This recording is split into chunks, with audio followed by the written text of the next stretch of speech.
यो 2 दिनको लीला हो क्या यो, 2 दिनको लीला।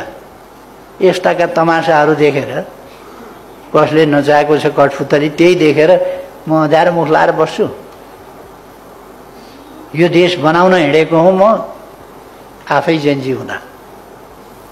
जेन्जी उमेरमा भर्खर टेकेका थिएँ, 14 वर्षको उमेरमा, त्यहाँदेखि हिँडेको। अनि म चाहिँ नि लत्रिएर अँध्यारो मुख लाएर हिँड्छु। साईको पनि देखेको छु, 14 वर्ष जेल पनि देखेको छु, नेल हत्कडी लगाएर गोलघरभित्र बसेको पनि याद छ मलाई। यस्ता अनेक मैले झेलेर आएको छु। फेरि पनि मलाई दुःख कष्ट झेल्न कुनै गाह्रो छैन। देशप्रतिको मेरो इमान र समर्पण भाव कुनै दुःख दिने, कसैले दुःख दिँदैमा कुनै कमी हुँदैन। त्यो म स्पष्ट राख्न चाहन्छु। अनि पासपोर्ट रोक्का, म बिमारी छु, मलाई नेपालमा नहुने खालको बिमारी भयो भने म बाहिर जानुपर्छ। अनि जानु पर्ने बेलामा रोक्का गर्नु नि। म त गोप्य रूपमा लुकेर त जान्न त, त्यति बेला रोक्का गरे भयो नि। मेरो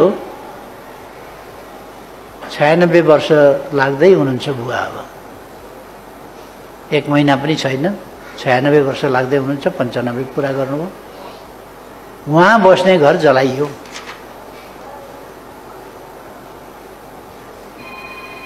मेरो हजुरबा हजुरआमाले 125-125 वर्ष अगाडि बनाएको घर कोही मान्छे बस्दैन थियो, त्यो घर जलाइयो।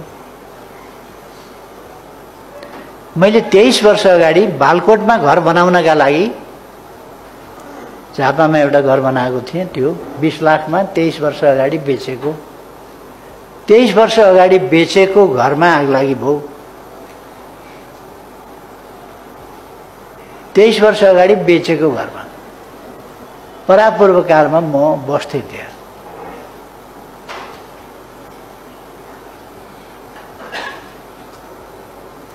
अहिले म झापा जाँदाखेरि होटलमा बस्दा महँगो पर्ने भयो, आफूसँग घर छैन भनेपछि एउटा साथीले, उहाँले अर्को घर बनाएर सर्नुभएको रहेछ, खाली रहेछ घर, मेरो घर खाली छ, गएर बस्नुहोस्।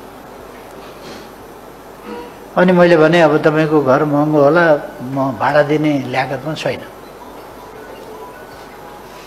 अब तपाईँको घरको भाडा दिन सक्दिनँ भनेपछि भाडा तिर्नु पर्दैन, बस्नुहोस् भनेपछि म त्यहाँ बस्थेँ। कहिले कहिले जाँदा मेरो वासस्थान हो। घर अर्काको, त्यो घरमा आगो लागेको छ। जसको घरमा आगो लाग्यो उसलाई सहानुभूति दिन म जान नपाउने,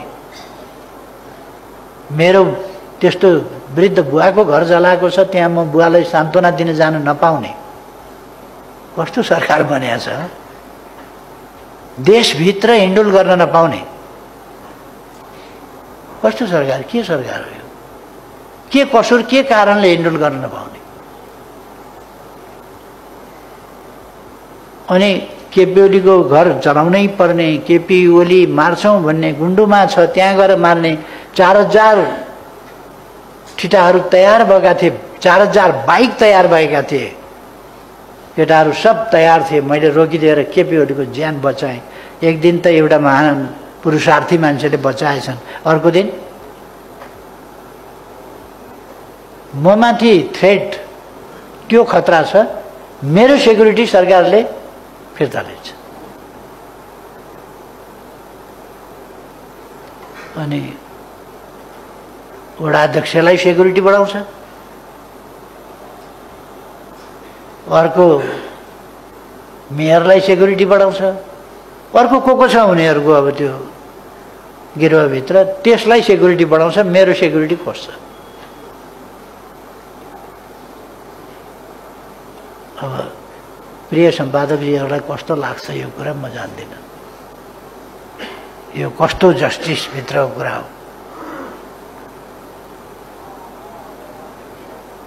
यस्तै हुँदै गयो भनेदेखि त केपी ओली प्रधानमन्त्रीमा फेरि फर्किने सम्भावना बढ्छ। जनताले यो कुरा त सहँदैन नि त, यो किन सहने? त्यसो भएपछि फेरि न्याउ केपी ओलीलाई नि यो अरूबाट हुने रहेछ यस्तो यस्तो चाहिँ नि अराजक हुन्छ देशमा भन्ने कुरा चल्छ।